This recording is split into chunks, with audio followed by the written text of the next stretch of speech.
that's who they are. Each one of them an SNL star.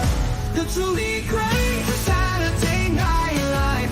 Every week we do a deep dive. Let's find out who are the greatest hosts, the ones that the fans love the most.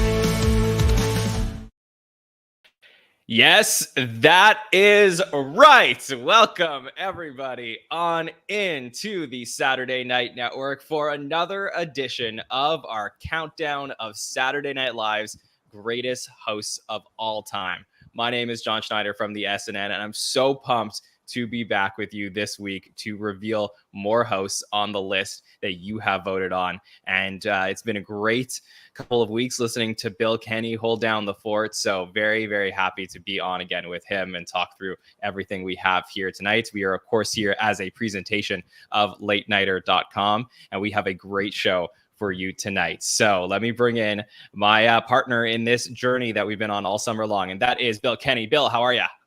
John, I'm so good to see you. So happy that you're back. It's been a lot of fun the last couple of weeks talking to some of our heavyweights on the show and get through the last 7 names without you. So it'll be interesting to hear what you have to say about the ones we talked about, maybe briefly, and happy to have you back. Did you find Yvonne Hudson? Yeah, no, I've been looking, still working on it. But did anything happen while I was gone? I feel like I left, and then did the world? Was there chaos in the world? Did a former president get shot in the ear? did Biden drop out? What's happening? Why did I leave? I feel like Mike and I kind of were prescient last week talking about that, but here we are. Something happened. The world shook a little bit. But joining us tonight as well is the amazing Fred, one of our awesome patrons. So Fred, how are you? I'm doing great. So glad to be here with the gruesome twosome together. I'm glad to have you back, John, and Billy. You've been doing great. So I'm glad to talk about some hosts. Yes, absolutely. Very excited to get into it. So if you didn't know, the last couple of weeks I was in the United Kingdom for the first time. I've never been before, and it was cool. I got to go to London for a few days with my fiance, and we got to travel a little bit. Really the first time away overseas in a long time. So it was nice to go there. And then we went to Scotland, where some of my fiance's family is from. Went to the Scottish Highlands, and it was just really cool and beautiful. So it was great to get that little break. Had a lot of fun, but now excited to get into some Saturday Night Live. So, Bill, anything that you wanted to talk about before we get into the list tonight of anything that did happen over the last couple of weeks so we can catch up a bit? Yeah, we just had a lot of fun talking about people like Dwayne "The Rock" Johnson, and we had some really interesting names come up, some higher than I would have thought they would have been. But overall, I think we've seen some really good stuff. We're going to get 3 more really good ones tonight, and it's going to be interesting to see where their placement is, because I think we might be a little bit high on a couple. All right. Well, I will definitely give my thoughts on some of the people that we revealed previously, and we'll do that at the end of the show when we do that, countdown list and revealing Bill's list and my list. I just also realized in the planning of this episode that we should probably, stop down for a minute before we get into the list and talk about some of the ramifications of politics and how it affects Saturday Night Live, because we aren't live for any other show during the summer. And I think that though I didn't prepare you, Bill and Fred, to discuss this, I am curious your thoughts, because obviously yesterday in real time, the announcement was made from President Biden that he would not be seeking re-election anymore, that he would be endorsing Kamala Harris. And, the Democratic nomination is sort of technically still up in the air, I believe, if I understand how that all works. Obviously a lot's gone on with Trump on the Republican side as well. But, SNL's not on the air right now. This is typically the time of the year where they would start auditioning and thinking about the future of the show with season 50. So maybe Bill, do you have a little bit of a stock watch here? Whose stock is up based on all the things that are happening, and whose stock may be down? I think, we've talked a little bit offline about it. Punky is an interesting person who's done Kamala Harris once, I believe. but it was more of a background Alex Moffat type thing where there wasn't a lot of impression involved. I would love to see what Ego could bring to the table, but it's also possibly a chance to bring in some new blood going into 50. You have this incredible opportunity to make the show even more diverse. That would be fantastic to see. We talked about this, Mike and I, last week. Maya would be interesting, but I do not really want to see the show go back into the Baldwin Trumpness of it all, whether or not, she's more regarded than Alec is. I'd rather see it go to the huge cast they have and see what they can do. And then the fun starts with, who's going to play JD Vance, who is, a lunatic, and then whoever's going to be the VP on the Democratic side.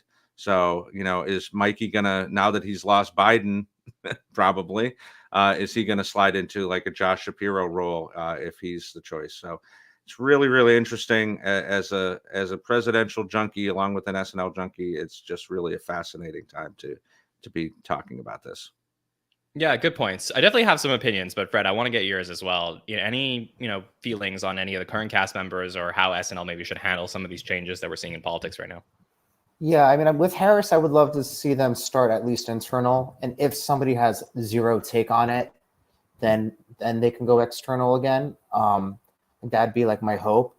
I also do wonder with Vance and like whoever Kamala chooses, like, will they go like who looks the most like them? And again, like somebody who has like a fun take on it. Because, I think with Vance, I'm trying to think who looks most like Vance. Like, I guess like Higgins technically, but that doesn't mean, much. You can kind of throw some facial hair on someone. So, but I hope they stay within if they could.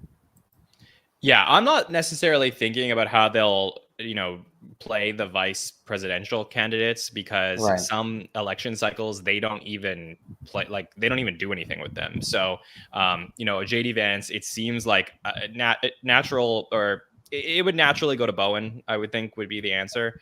Okay. Yeah. But I don't know for sure. Obviously, I think what's interesting here is what's going to happen with Kamala.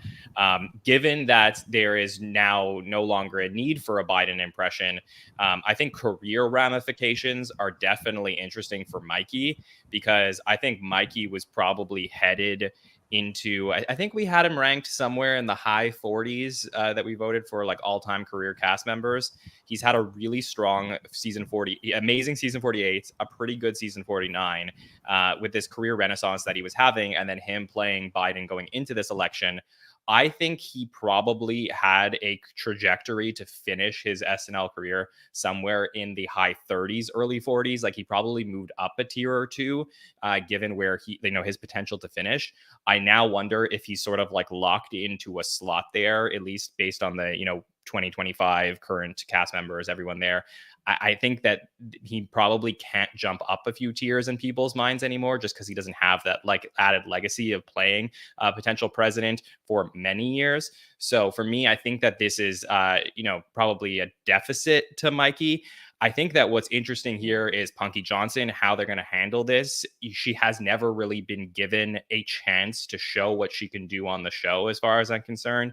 We saw her once last year get a really good sketch on very early in the year. And then it's been like square peg and round hole of them trying to find a way to work her in.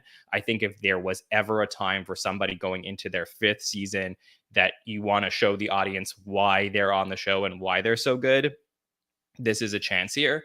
So I would like to see them give it a shot. And if people don't like it or don't respond well to it, SNL is not afraid to change who plays the president. So for me, I would be okay with that.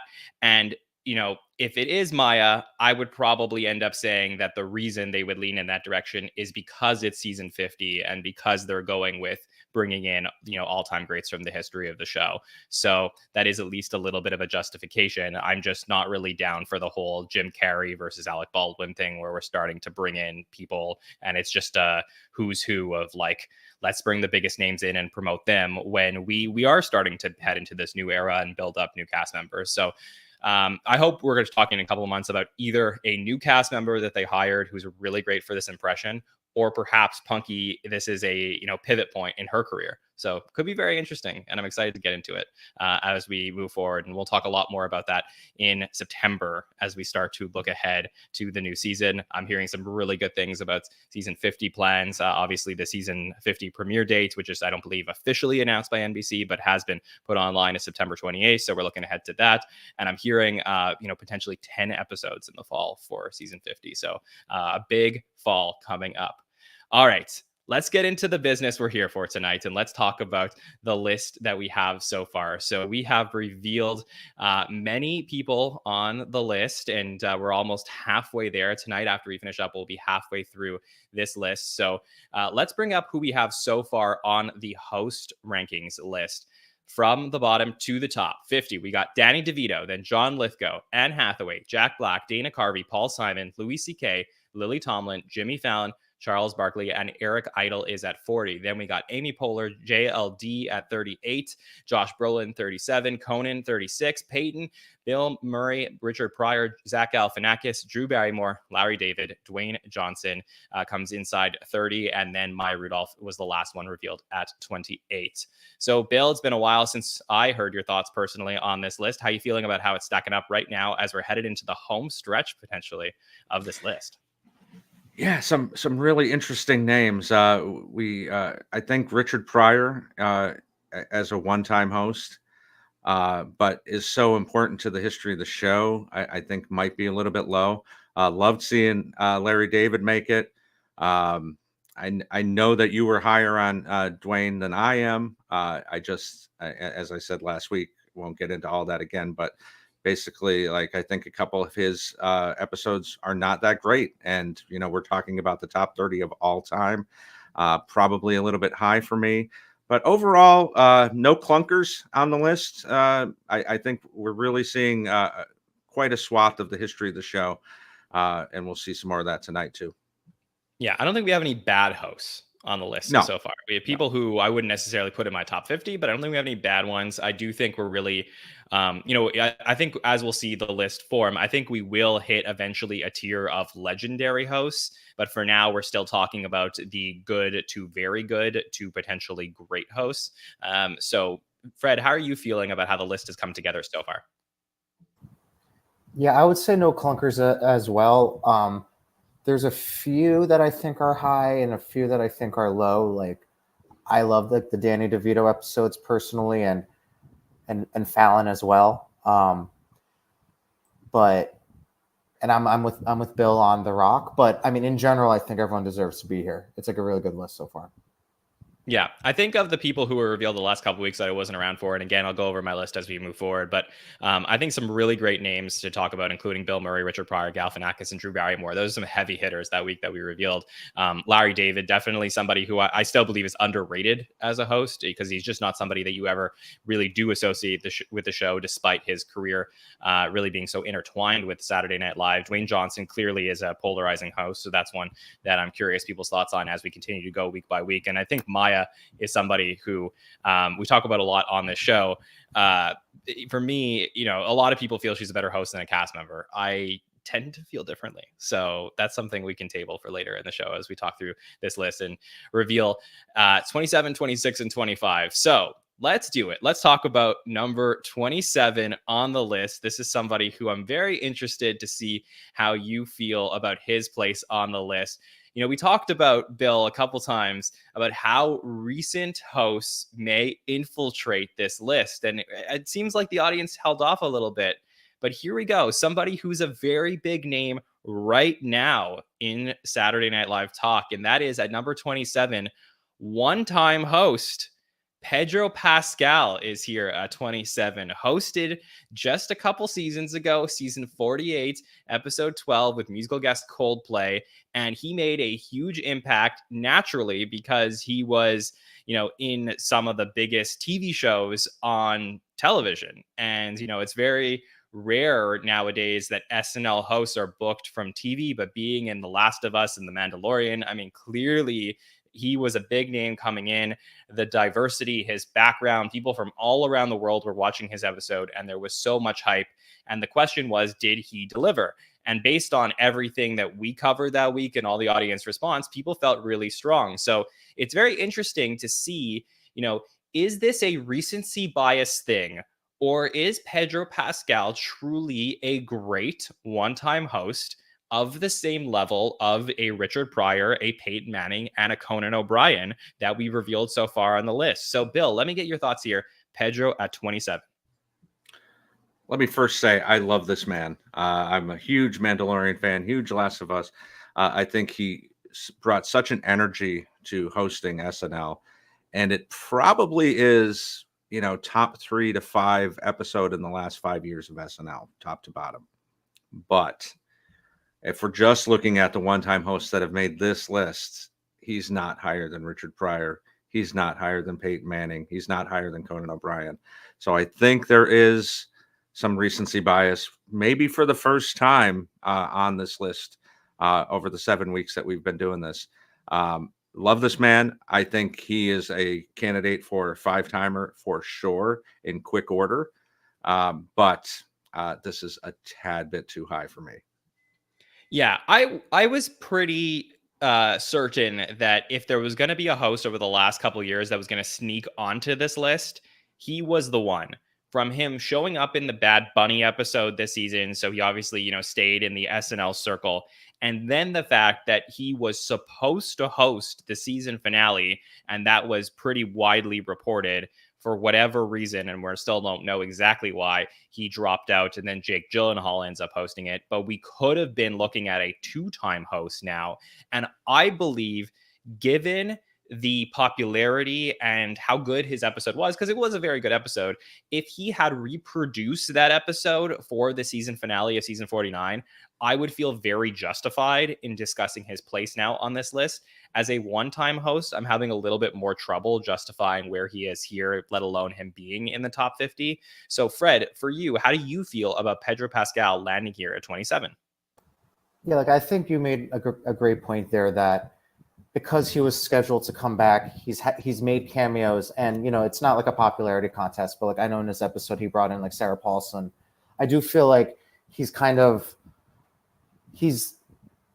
shown that he's invested in the show and the cult of the show. So it does make me feel a little better. I do think this is definitely high, but I do wonder, do both of you think if this is too high, or he just doesn't deserve to even be in the top 50? Because I would say, like you said, John, he's definitely been one of the best one-time hosts in recent history. It's just more about being at 27.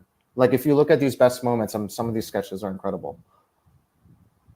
Yeah, some of these sketches are very incredible, and they are. I would say from we're talking about legacy points. I think he has some legacy points here that I want to get into that I think are really important. But yeah, I think if we were to dive into the history of one-time hosts, I think that there are others, and again, I don't want to spoil the list, so I'm not going to get into examples right now. But I think that there are other one-time hosts that clearly should have made the top 50 over a Pedro Pascal. So is he in the top 20 one-time hosts in SNL history? Maybe. I think that's something that I would say maybe somewhere there. As far as recent one-time hosts, I think he's absolutely in the top recent one-time hosts. I just think that if it wasn't for his popularity outside of the show and the fact that he was a part of a couple sketches that went very viral, I doubt he's making this list. So let's dive into the episode for those who don't remember. And again, we did full coverage of this week, so you can always go back and listen to our Hot Take Show roundtable by the numbers and everything we did from that week if you want to remember more details. But Fred, for you, going back and rewatching this episode, what were some of the standout moments from Pedro's time hosting the show? Just because I know some others are going to come up, the Mario Kart sketch or pre-tape, everyone I knew was talking about that, at least in my circle, and I think the quality of that was really impressive. On rewatch, I actually liked Waking Up way more than I think I did the first time around. There's something really silly and fun about it. And then obviously Protective Mom and Lisa Temecula have become mainstays. Yeah, absolutely. So I think, you brought up the Mario Kart one first, and I think the Mario Kart was really a fascinating pre-tape. It was so well produced. There was behind the scenes videos that were posted about it. Probably one of the coolest productions that SNL has done in the last few years. And that's saying something because they just continue to amaze us every single, season where they just up their game. But this was so cool. The Last of Us was, the biggest show on television at the time. And then to be able to do this version of it in the Mario universe, I think was so fantastic. And then we did have a couple of character premieres here, which, Bill, to me, really stand out as sort of out of this SNL era where we have the premiere of the Protective Mom sketch. We get to meet a character from a host. That's something that's pretty unique nowadays. And then we also get to see the first Lisa from Temecula sketch. And that is something that, we don't get recurring characters now. And this is sort of one of the recurring characters that I think will define this era. So for me, I think I think we're always going to look back at Pedro's episode as being a legacy episode because of these unique points in what happens nowadays in SNL history. So, Bill, let's go into some other, some of these sketches and some other moments that you really want to talk about from Pedro's episode. Yeah, I think the Lisa from Temecula is the Debbie Downer of this era, where if they had just done that one, it would be. But I get your point about recurring characters, but it has diminishing returns, as we've already seen. Protective Mom was pretty good. I don't know if the second one was great, other than the fact that he was cameoing in the Bad Bunny episode. I really like the Big Hollywood Quiz, which was kind of one of those game shows that kind of put its finger on the pulse of pop culture. And if you don't remember what was happening there, it was people who they were asking questions about the 80s and the 90s and all these pop culture moments that everybody has memorized and ingrained in their brains. And then they were asking, what was the biggest movie on Netflix last year or something to that effect. And nobody knew it because, pop culture is so fractured. It was just such a great commentary on, and he did great in that as well.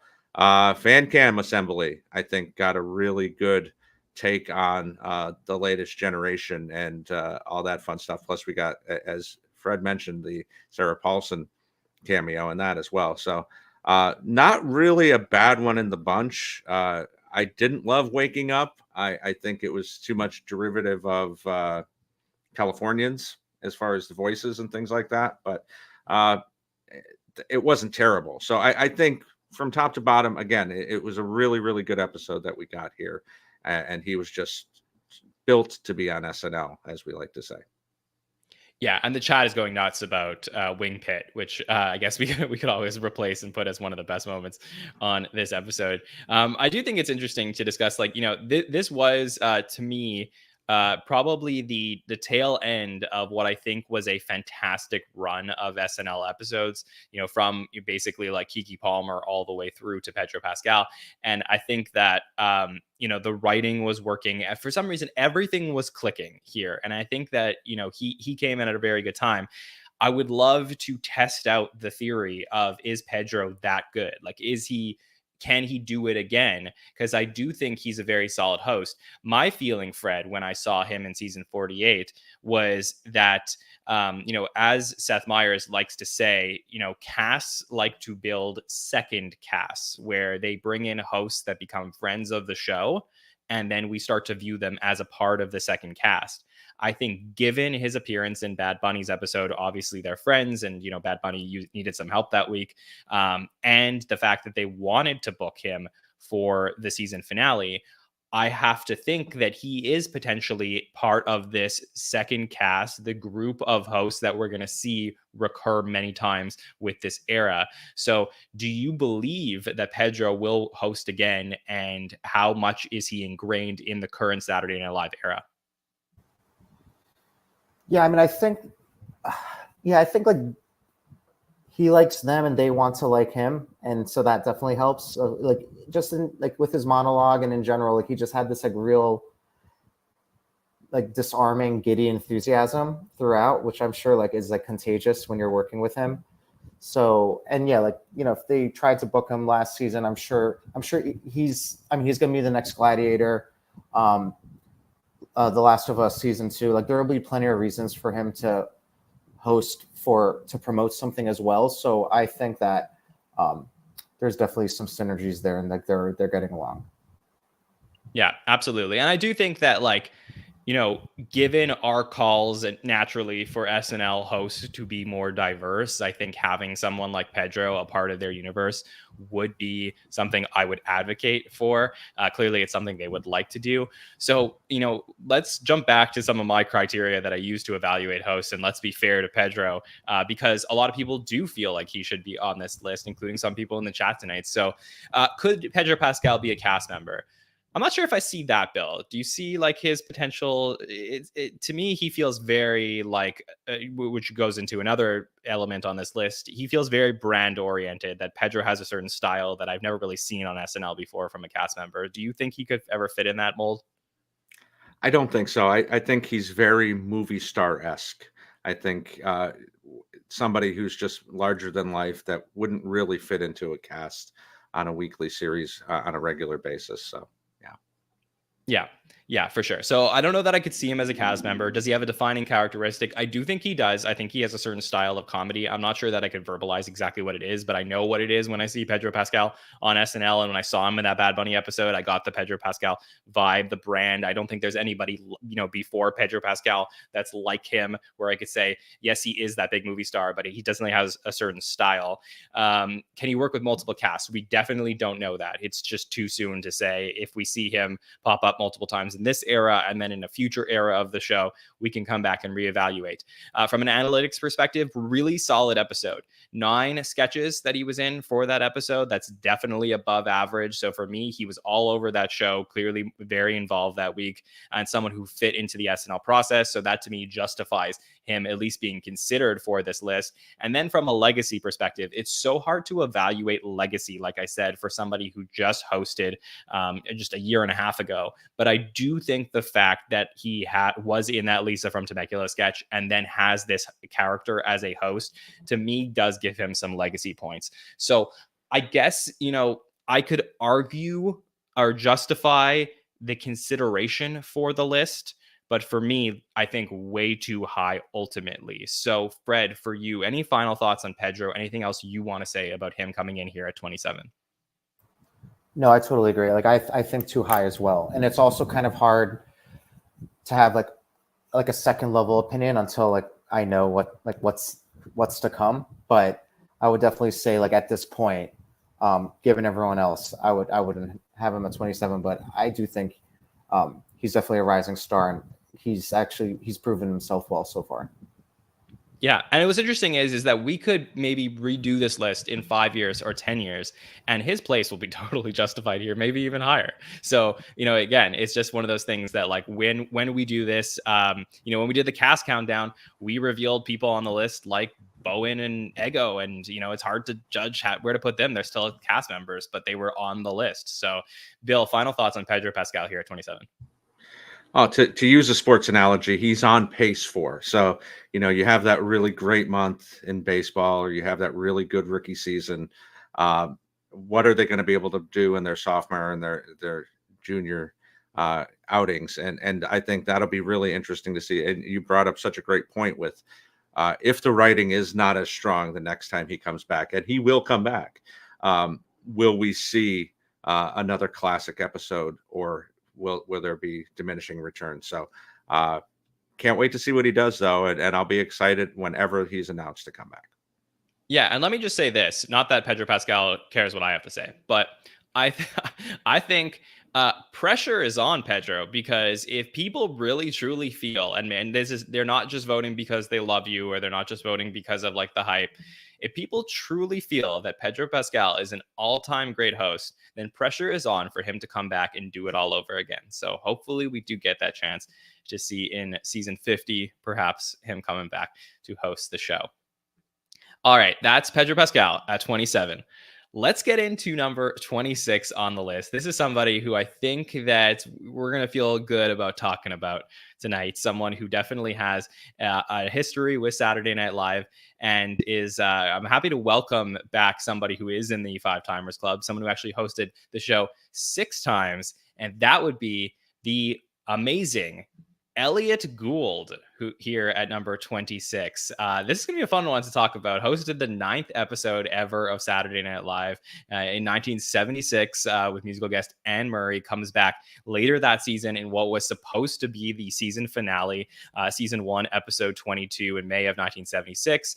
And then, obviously the show wins Emmys. They decide to come back for a couple episodes.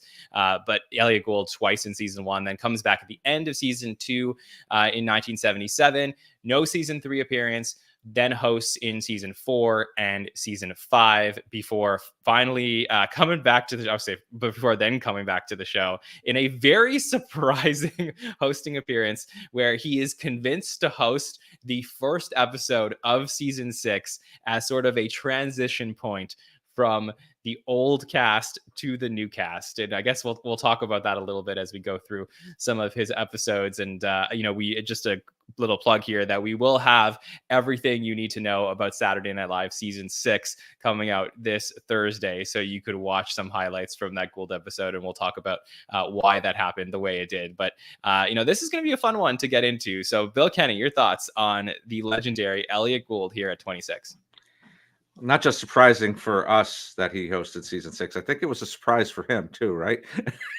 Didn't he not know that the cast had changed or something like that? Wasn't that the old wives' tale that was going around about that? Yeah, I don't think that's true. Okay. I mean, could he have, like, first of all, I don't know what was happening in 1980, but could he have been like that, not in the news, not to know that like 4 months later that like Gilda and Jane and Lorraine, like they weren't around anymore. Like he just showed up and he's like, he's like, hey, like Ann Risley, who the hell are you? It does seem a little far-fetched, but so thrilled to talk about Elliot. This was whiplash rewatching these in order and then going from season 48 Pedro to season 1 Elliot. Like, whoa, okay. Yeah, there's so much good stuff that he did on the show. I think his second hosting gig could be put in that bracket that we talk about as far as greatest episodes of all time. We get so many good things in that. As you said, essentially it's the finale, but that's got the last voyage of Starship Enterprise, and it's got the Babs Uvula, which he wasn't even in. But we talk about these episodes having to have other stuff besides the host, making it so great. And Shirley Temple. But yeah, there's so many great things. He definitely had a vibe when he came back to the show. Out of the big three, you knew when you were getting a Steve Martin episode, you knew you were getting a Buck Henry, you knew an Elliot Gould. All of his monologues are song and dance. He's one of the biggest movie stars in the world going into the 70s, off of MASH and Bob and Ted and Carol and Alice. So to have somebody of his star power come into the show really fairly early on in beginning of 76 was a huge get for the show. And he fit in so well with that cast, and it was always just a joy to see what he was going to do. Yeah, what's interesting to me is that I always felt that he is like, the memory of Elliot Gould's involvement with Saturday Night Live sort of washed away over time. As much as I fight for Buck Henry, I do believe that there are a lot of people who know how important Buck was to the original era. And then obviously Steve Martin is the one that people, always thought was a cast member because he was so involved with that original era. But you mentioned Big Three. I think Elliot Gould is a really important host. Somebody in the chat mentioned that, some of the cast members said that Elliot's the best host that they had. I think people really felt like he just clicked with the cast. He worked with those original cast members so well. It was one of those hosts that I think was different than a stand-up comic. He would come in and he would do music and he would just be, work. He had these relationships with the cast that you would see on screen in a way that you saw with Steve and Buck. And I think that for me, Gould is a really important part of that original era of the show. So Fred, looking back at Elliot Gould's episodes for you, do you feel this place at 26 is justified for him? Oh yeah, totally. I think so. Maybe even higher potentially. it was, like you said, it was very obvious, especially early on, how much he like blended in well with the cast. And I feel like he was like a great host in the sense that also he kind of elevated the cast in a way. Like I think a lot of times he just has like a mannerism, like, or the way he speaks, where like he would play, like, for lack of a better word, like the straight man, or like always like an NBC exec, and like everyone else around him could be like a little weirder and quirkier, but it was okay because he had such a strong presence where like he wouldn't get lost in it all. But yeah, I mean, I think up until like that premiere we were talking about, he blended in super well, and it was great. It was great to see. Yes, definitely. And I think we also, have to mention that the 2 times we got Elliot Gould on the show, not in his hosting stints, were part of the original Five Timers Club sketch in season 16 with Tom Hanks, where he is there. And it's like just such a nice moment to say, like, whoa, Elliot Gould is back on the show. And that ends up being not as a sketch topped, but just as a surprise moment, absolutely topped by moving forward like 30 years to John Mulaney's Five Timers Club sketch where Elliot Gould is sitting there reading the paper. And that is like as good as fan service as it gets for people who watch the original era of the show, to then just have this moment to be like, Elliot Gould is in a Saturday Night Live sketch in 2022 or whatever it was. It was just so freaking cool. So Bill, let's talk about some of these moments from his 6 hosting stints. Where do you want to start tonight? Well, let's start with the first episode, Godfather Therapy, which he kind of gets lost in the mix of that, but he's so important, as Fred said, as the straight man in that. You've got Belushi's Marlon Brando, and you've got Lorraine's Sherry. I don't think it was the debut of Sherry, was it? Maybe it was. And it was really such a well put together, and Godfather was still kind of on the tips of everyone's tongues as far as the sequel had just come out a year and a half earlier. So that was really big. Killer Bees in that episode, one of the best Bees sketches we ever got, and that's a lot to do with him doing it. And then, as I started to mention, Last Voyage of the Starship Enterprise is always pointed to as one of the quintessential moments of the original era, where the NBC executive comes onto the set of Star Trek, and they still think it's a TV show, but they start breaking down the sets and things like that. It's everybody in that sketch is fantastic, but Elliot, again, in the straight role, very important to moving the scene along and making it as great as it is. So that's just a couple. Yeah, and I believe Michael O'Donoghue, who wrote that sketch, said that Elliot was like a huge reason why that went forward and clicked so well. So obviously, Belushi's fantastic in that sketch as well. There's a lot of great parts that made that work, but that is a fantastic moment from his second episode in season 1. Fred, for you, what were some moments that you saw that you want us to talk about? Bill covered a bunch, but one I actually really appreciated was like the Europeans in New Orleans sketch. I thought that was like some silly fun where he was basically like translating for Chevy, who I feel like he was like paired off with a lot back when Chevy was around. And just in general, like there are just like so many spoofs in his episodes. I feel like there was like the Wizard of Oz one, there was like the Honeymooners one. So those were pretty fun. He's not in this, but I do really like the Jewish jeans, but maybe we should stick to sketches that he's in. Yeah, that's a good one too. I do like that. That was a lot of fun for me with Gilda's character.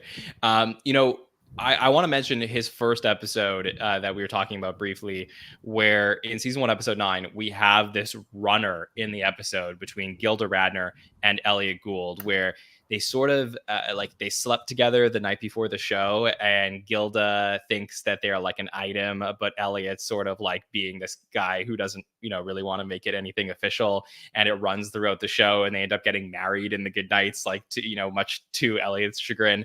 And I just think that, that to me was one of the first moments in SNL history that gave the show a show within a show feel There was, the meta-ness of the bees that we saw very early on.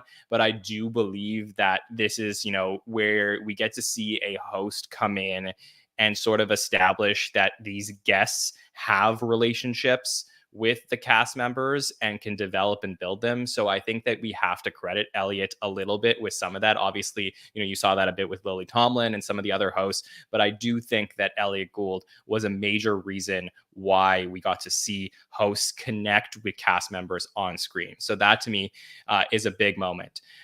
There are some good moments throughout as well, including some musical monologues. Christopher Walken ended up becoming like a big musical monologue guy that a lot of people look back on. But Elliot Gould was the original great musical monologue guy. And I know that doesn't work for everybody, but if this is his thing, it was cool because it did make SNL, it made his shows more diverse in terms of the types of comedy. I do think about the one that he did when he came back for season 2 with Belushi and Bill Murray. And, I thought that was a really, really solid one for the monologue there.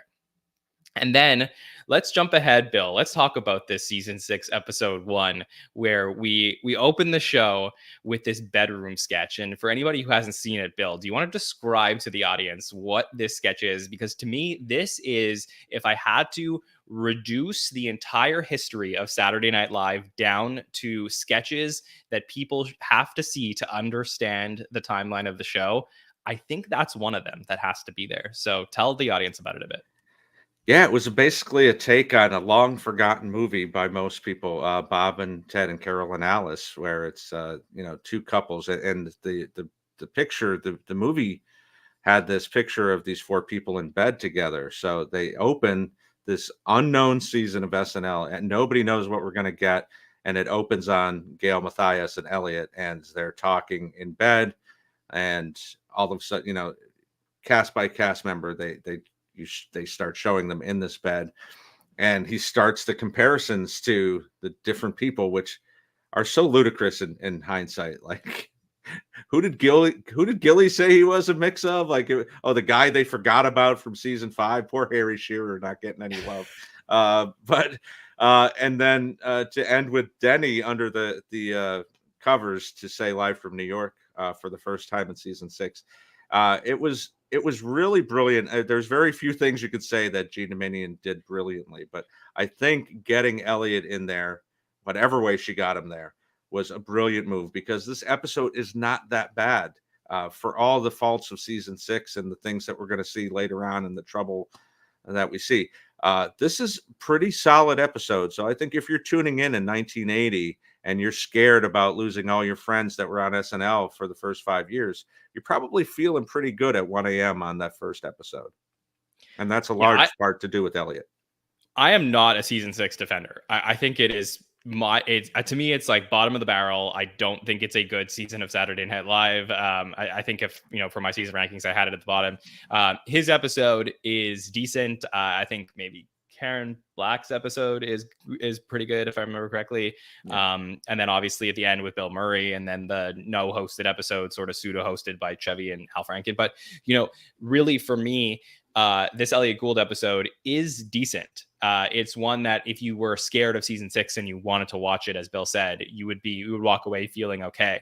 This bedroom sketch, though, is fascinating. A lot of people love it. I think it was, just from a 2024 lens, looking back on it and knowing what the show ended up being, all the changes they made, the fact that season 6 is not highly regarded, I actually think it was a mistake to start, telling the audience that these new cast members are a mix between this person and this person. Like we do that now, right? We start to meet these new cast members and we're like, oh, Chloe Trost is kind of like Cecily, but is that really fair? But we're covering the show, but we're trying our best. And I think that you put these expectations, but imagine on the show, they start telling you that, Gilbert Godfrey is, a mix between Belushi and Harry Shearer or something, it's crazy. So to me, this was a monumental mistake that sort of started pushing the show down a cliff a little bit. Fred, I'm very curious your opinion on it, though. Going back to the season 6 episode, what's your experience with this episode, this moment in the show's history? It was pretty jarring for me, to be honest, and getting acclimated with everyone. I think much like some of the sketches throughout the episode, like they probably thought what you're describing was really like funny and meta and smarter than maybe it really was. But I didn't think it was a terrible episode as far as SNL goes. I just think like, coming out of 5 and starting with this, like it was just, I kind of had to like recalibrate. And I also feel like Elliot Gould, like for the discussion of this podcast, was a little like underutilized compared to the other 5 in this episode as well. But yeah, I mean, I think they had to address the change somehow, and maybe they thought this was the most like edgy way. Yeah. Obviously, it's hard for us to look back, so many years later and say this is what they should have done. And it may not have changed anything had they gone in a different direction. I just think that there was probably no other time in SNL history that people were like, just wanted to see their favorites on screen, and the unfamiliarity, Elliot Gould unfortunately wasn't enough to just carry people over and be like, okay, well, at least Elliot's there. We recognize him from the original era. Like it just wasn't enough. So, and again, when he hosted the show, there was no such thing as a host hosting in multiple eras, right? It's not like they came back for the legacy of Saturday Night Live as an institution. People were coming back because they enjoyed working with the cast, and to have this new cast there, it was different. So I just think that adding that episode into the mix of episodes here is a fascinating look at Elliot's career on the show. Fred, anything else you want to say about Elliot Gould looking back at his time as a host? I do wonder if this final episode is maybe the reason why we haven't seen a properly hosted episode by him since. Like, I don't know if there's been any like interviews or anything like that, but I'd say like compared to like the other 5, it didn't seem like he meshed as well with this new cast, which is a completely reasonable, like that's not anyone's fault. But I do wonder if it was after that he kind of soured to it all and was like, okay, like I had my run, I had my fun, but things are a little too different now. Because he had like good enough reasons to come back. Maybe not like the career he had up until then, but Friends and Oceans, whatever, and all that, and things in between. Yeah, definitely. I mean, my personal, connection to Elliot Gould was through Friends, which I was, to me, him as Jack Geller is like one of the greatest side characters. And he's so good in it. And I think we had 5 of the 6 Friends main cast hosts. So it may have been like overkill to start getting like side characters in to host the show. But imagine we did get Elliot Gould host the show in the early 2000s. Like that would have been so fun and such a great like callback to the original era. So I think maybe like in the 25th season of the show, that would have been something fun that they could have done. The timeline like would have worked out there. Bill, for you, any other moments or thoughts on Elliot Gould that you want to talk about? Yeah, he definitely could have hosted well into the 80s. He had his own sitcom, the original ER, not the one that everybody knows, but he was on a sitcom in, I think, 84, where he was the main character. Didn't last very long, but there were opportunities. He was still doing a lot of stuff. So it would have been great to see him in the Friends era as well. But I think he is essential to talking about the original era of the show.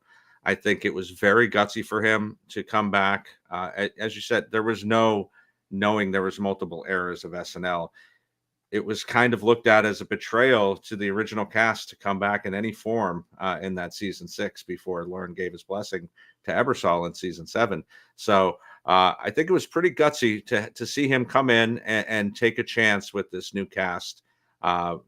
I think it was pretty good, and I would have loved to see him more. But yeah, those 2 moments that we did get him in the 5 Timers Club, fantastic. He's not hurt at all by legacy, as far as I'm concerned. That is an interesting question, which I guess we would only be able to ask Lauren and Elliot about. But is it possible that Lauren soured on Elliot Gould because he decided to come back for that first Gene Dumanian episode, and then all of a sudden Elliot was a Gene guy and not a Lauren guy anymore? And that could be, I mean, I've never heard anything about that, but it tracks given what we knew about how Lauren felt about, the people who stuck around with Gene at the time. True, but we did get Bill Murray, so and he brought him back. Yeah, that is lot, true. So, yeah, that is true. know. That was much later on in the year, but yeah, interesting. Yeah, for We sure. never did get Karen Black again, though. That's true. No, that was it. Yes. Okay. So let's talk through some criteria that we look at when we're evaluating Elliot Gould. So could Elliot Gould have been a cast member? I definitely could see it. I definitely think in the original era of the show, he definitely had the tools to be a original era cast member. So for me, that's why I think he fits in so well. Does he have a defining characteristic that he brings to the show? I think we really saw him focused in that era. I think his flexibility to do certain things in sketches. I think musical monologues, I think there are things that define what an Elliot Gould episode looks like. I think if we were hosting podcasts at the time, we would have saw, okay, Elliot Gould's coming up. There were expectations about what you might see from an Elliot episode. Can he work with multiple casts? Well, fortunately, we can tell you that he can, because he did work in season 6 with a completely different cast than he did in the original era. So absolute bonus points for me that he did come back, even if it was in season 6. From an analytics perspective, a little low on the SPE. I know season 6 had a ton of segments, so I would think that it would be boosted given his role there, but he sort of limited himself to what he did in that first episode of season 6. 6.67 for SPE. That's pretty low. So that's something that I won't give bonus points to. From a legacy perspective, off the charts, though. I think he's one of the legacy hosts in the history of the show, so totally makes up for it. And to me, gives the feel of somebody who is probably a little low on this list. I could definitely see him up into the top 20 potentially when all things are said and done. All right, Fred, final thoughts on Elliot Gould. Anything else you got? No, I think we covered everything. Yeah, I agree. Okay. All right, Bill. Yeah, one of the all-time greats. Love to see him. I think he will be higher on my list as well as we continue forward. All right, let's close the book on Elliot Gould and get into the top 25 hosts of all time in SNL history. Let's do it. We're finally in the second half of the list. And here we go. At number 25, somebody who is a pretty big name. I will say probably hosted one of the greatest SNL episodes of all time. This is a 3-time host and somebody I'm excited to talk about. And that is at number 25. Jim Carrey is here. Hosted season 21, episode 20 with musical guest Soundgarden, May 18th, 1996. One of the most anticipated episodes ever, I would say, and truly delivered. And then comes back many years later, hosts season 36, episode 11 with the Black Keys in 2011, and then season 40, episode 4 with musical guest Iggy Azalea in 2014. Some huge moments for Jim Carrey on the show in his career at Saturday Night Live, and I'm so excited to get into it. And obviously, more recently, was on the show playing Joe Biden in season 46, and we have not seen him on the show since then, but maybe we will see him in the future. But for now, a 3-time host to talk about here. Fred, let's get your thoughts on Jim Carrey at 25. I'm trying so hard to kind of like remove my bias towards him because he meant so much to me growing up, and like he's still like a pretty cool guy. Honestly, I think like his first and third episodes especially are like some of my favorites. Maybe the second one kind of dipped a bit. I love his episodes, and I think like every time he's on, he's he's incredible. He's the only person, honestly, next to Will Ferrell that kind of like one-ups Will Ferrell, which is like crazy. Like that's an incredible feat, right? Like that's like, to have that much energy and presence. But yeah, I think like he's high up on my list. He'll in my personal rankings, he'd be higher. So this is like a very fair spot to me. Yeah, Bill, this is somebody who I thought had to make the list, and I was happy that he did. I didn't know where exactly I would fit him on this, but just his huge presence, his background in sketch comedy, and then how every time he came on SNL, it felt like an event to me, made him somebody who I would stamp down has to be in the top 50. How are you feeling about his place here, 25 on the list? Well, you took the word right out of my mouth. The event, that first episode, it's hard to define event as far as SNL goes, but you know it when you see it. You know, you've got the Betty Whites of the world. You've got finales quite often, but something about him coming in season 21, it was such a big moment for the show. We've got the resurgence of the Will, Sherry, Molly's of it all.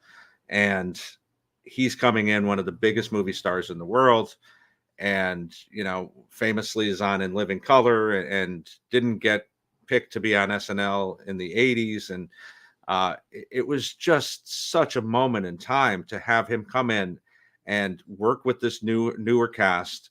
And it's a classic from top to bottom. And then it's a long time that we don't see him. But I think that we do get 2 other really solid episodes of SNL.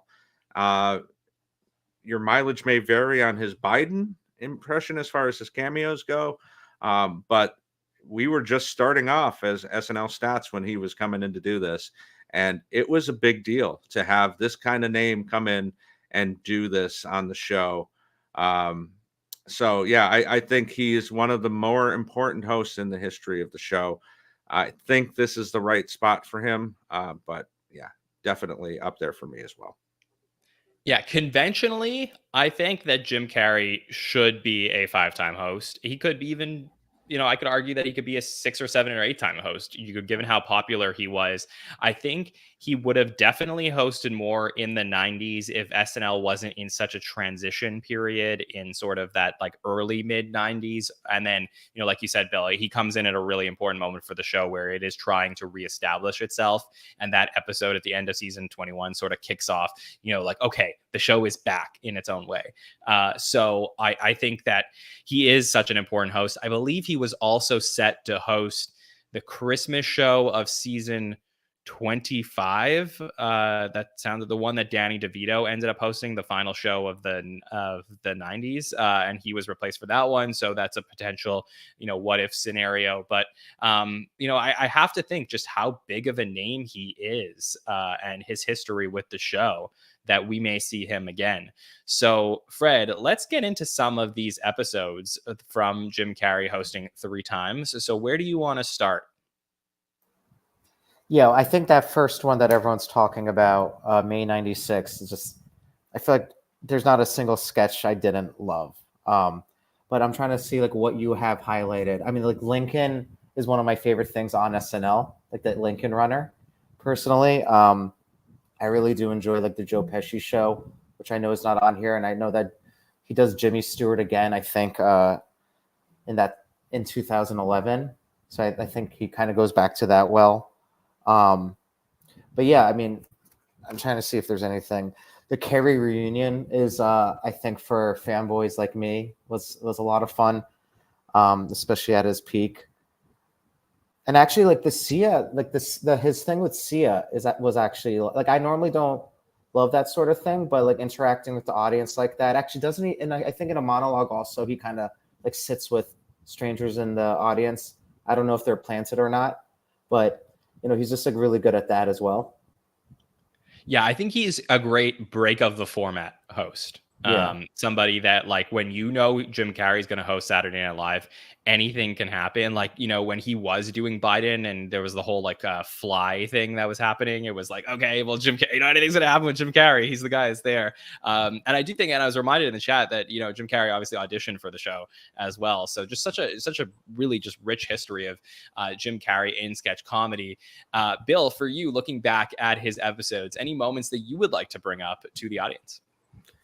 That Sia sketch in his last hosting stint was fantastic. Just one of those really, really great moments. And just getting all of the different portions of the stage and getting to see them go around, and you see where they were working earlier in the night. You don't get to see that a lot. And of course, we get the Lauren cameo in that as well. But Roxbury guys, I mean, this put Roxbury on the map. Like, it had been done once, I think, before this. I'm not sure, but it had just started. So to have him in the sketch with Will and Catan was fantastic. I love Jacuzzi Lifeguard in that one, underrated classic, where it's just basically him and Farrell playing off of each other. He's the lifeguard in a hot tub and puts up the buoys to make sure that it's swim time. What else? Carrey family reunion. I something about that I love is that there is an actual nod to In Living Color in that, with Cecily doing Fire Marshal Bill. I love when they kind of get these other shows that were homages to SNL in the first place, kind of work them into SNL as well. So that's just a couple.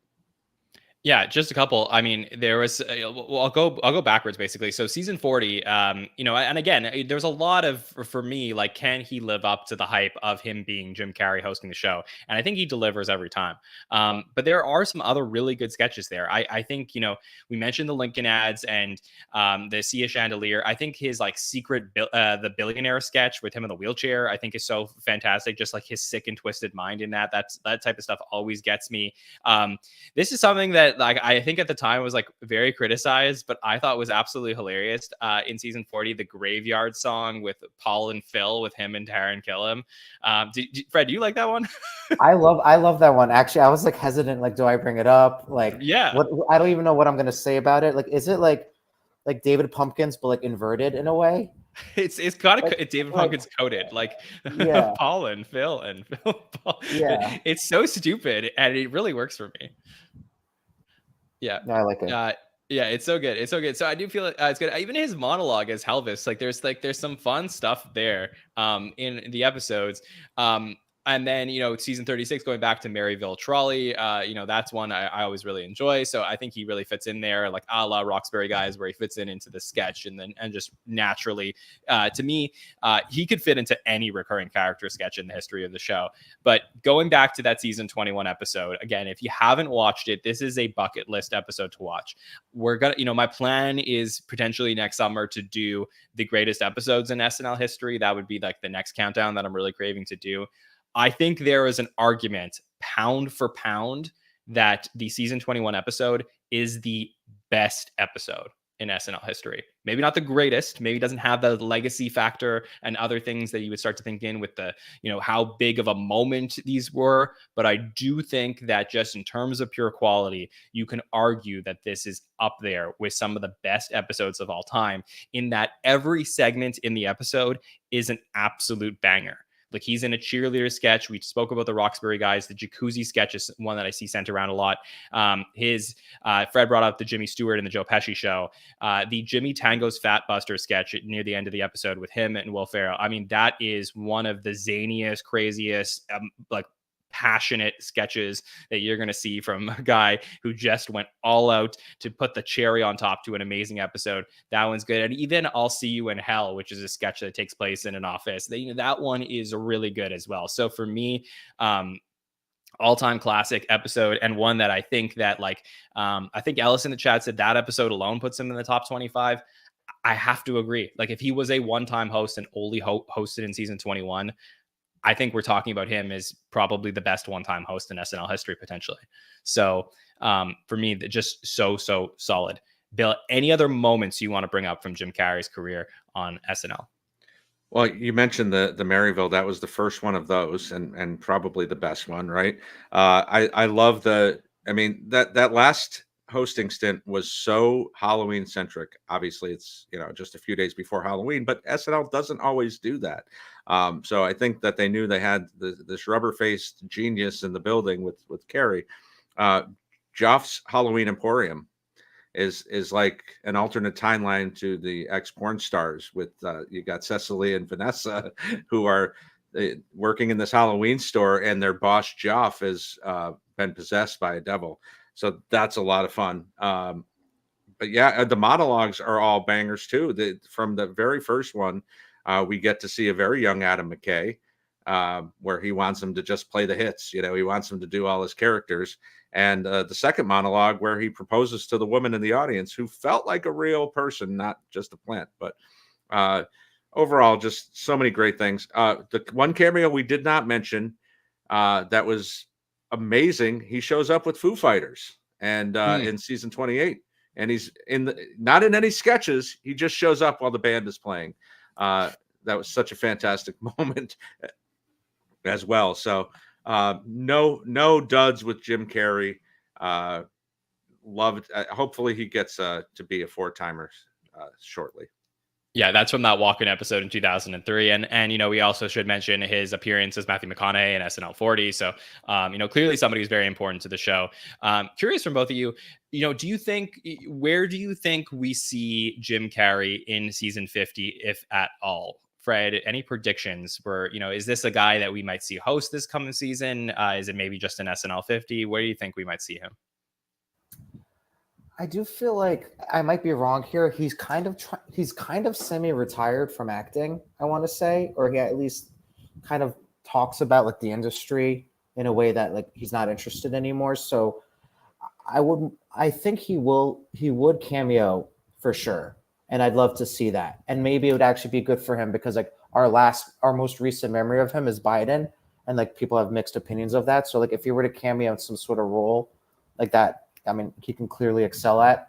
I'd love to see that, but I just don't know if he'll have anything huge to promote. And I know you don't have to promote something to host, but yeah, I'm not so sure. Bill, is he the type of legacy guy that you think we might see in season 50?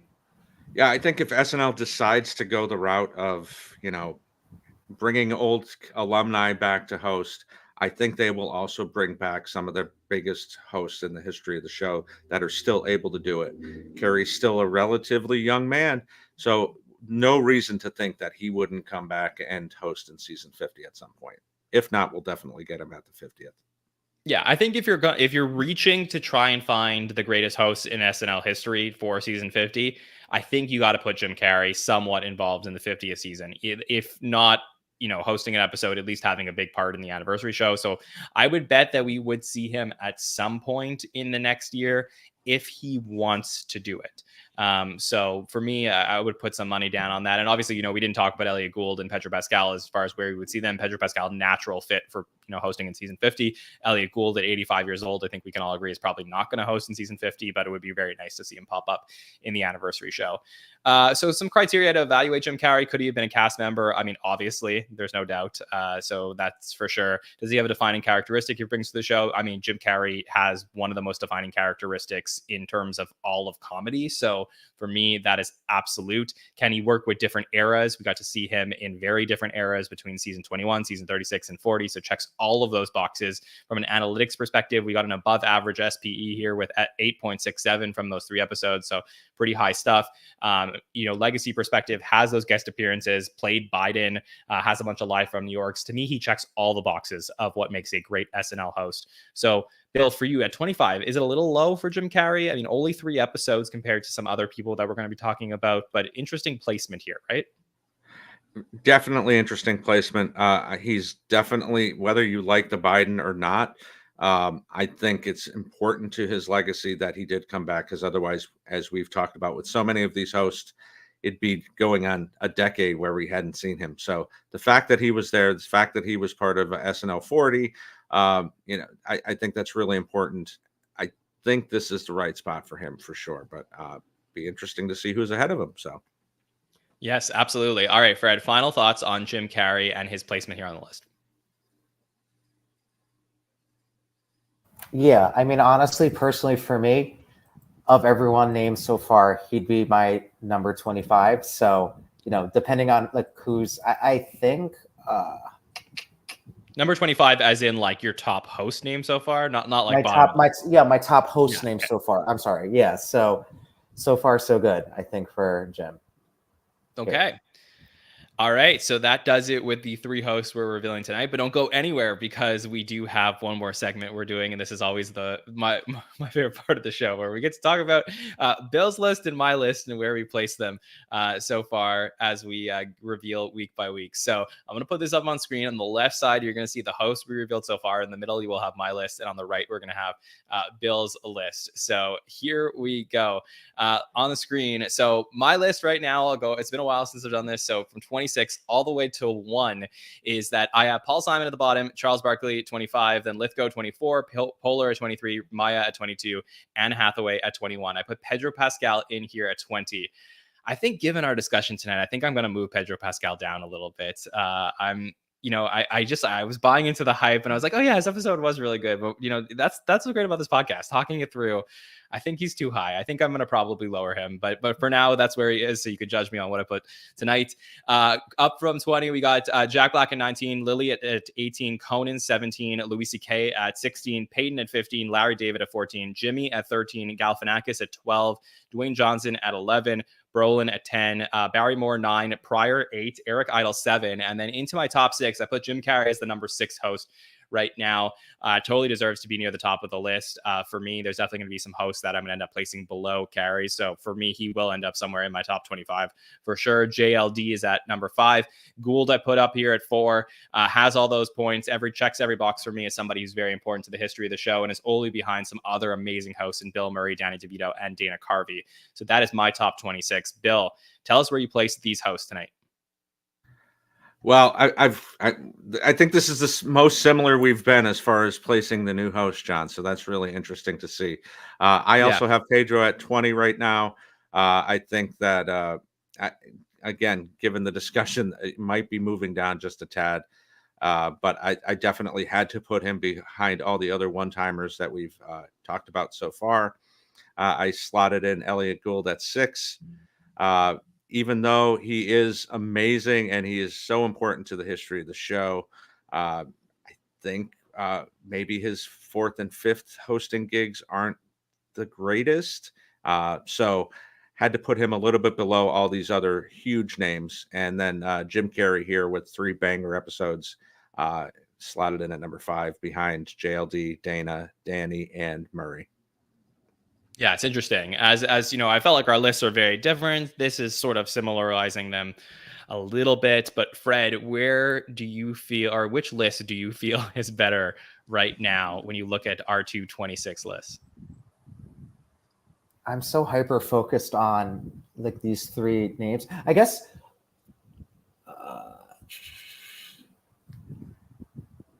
so you got to vote. So basically every single week we have guests who come on and they tell us which list is better. So I want to know, Fred.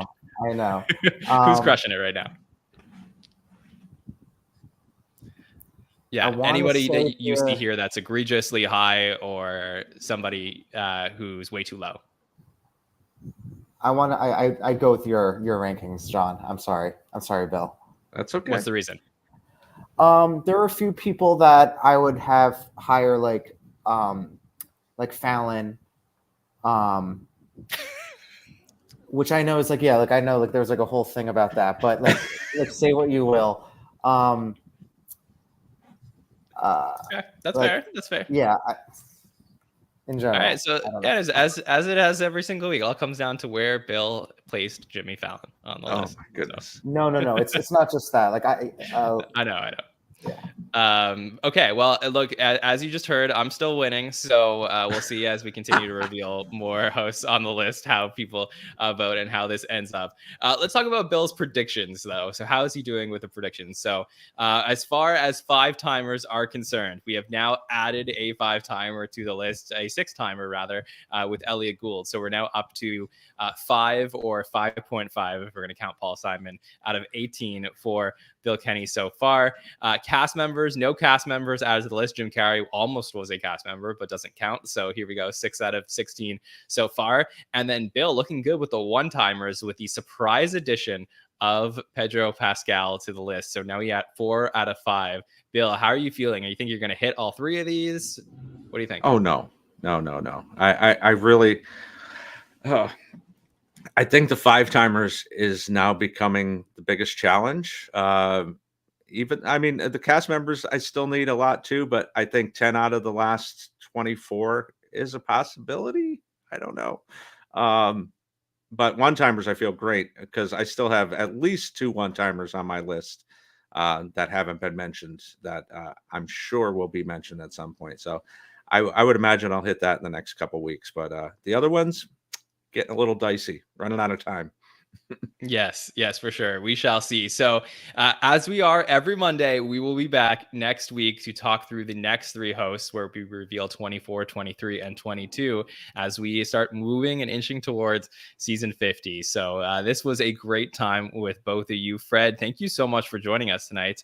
Anything you would like to say as we wrap up the show or plug? I took a second look and I think I have to go with Bill. Wait, what? No, the segment's over. It's over. The segment's over. Okay, we're not recording. No. Let the man speak, John. Okay. Well, the lists are down now, but I think there are just like a few things lower in the list that I kind of agreed with there. Can I like he had Polar higher, Maya higher. I feel like this is like somebody contesting the sport after it's like contesting a game after it's over. This is unfair. I was sour grapes, John. Anne Hathaway lower. I mean, just like on average, Jim Carrey higher, but they're both incredible lists. Don't definitely should have ended. Don't want the to show stir right the pot. Thank you. Pot Fred. has been stirred, Fred. Pot has been stirred. Okay. Yes. All right. Well, that was unexpected. Yeah. Fred, do you have anything productive to say as we wrap up the show? I had a great time. I'm sorry for that ending, but this has been a blast. I appreciate you, man. Yeah. Yeah. Thank you for joining us. Such a blast to get to talk to you, and I appreciate you as always. And Bill, seriously, man, thank you so much for holding down the fort the last couple of weeks. It was so great to get to hear you in the hosting chair and everybody else who joined you. So, what would you like to say to the listeners as we wrap up this week of shows? It's really going to be interesting getting down to these next few weeks as we wind down the list. But it really been a lot of fun. It was fun filling in for you, but happy to have you back, man. So. Yes. So I'm planning to be back for the rest of the list. So it'll be good to go over everything as we do week by week. As I mentioned, the next episode of Everything You Need to Know About Saturday Night Live season 6 will come out this week. So that'll be on Thursday nights at 8 p.m. Eastern. We worked really hard on this one. Obviously, a lot to talk about with this season. So I'm really looking forward to sharing that one with all of you. And it's not too late to catch up on the first 5 seasons as we head towards this major change in SNL history. And we talk about what happened all the way back in season 6. So that'll be out Thursday. And then, of course, we'll be back on Monday. We are working on an episode of SNL Stories. So I'm hoping to get that one recorded this week and then out to you guys at some point soon. So, stay alert for that one. Basically, subscribe on YouTube, Apple Podcasts, and Spotify to make sure you get notified. You could turn that bell on to get notified when a new show comes up. And follow us on social media at the SNL Network, Facebook, Instagram, TikTok, and X to see everything we got going on. With how crazy the world is right now, we cover everything from an SNL perspective. So we'll have posts that will be up to talk about that all. And of course, as we head towards the season, there will be a lot more happening on social media. So I look forward to sharing that all with you. I got to thank Bill and Fred for joining us tonight. Of course, everybody in the chat for being with us live on this Monday, and latenighter.com for being our presenting partner of tonight's show. All right. On behalf of Bill Kenny and Fred, my name is John Schneider from the SNN. We will see you next time, everybody. Have a good one.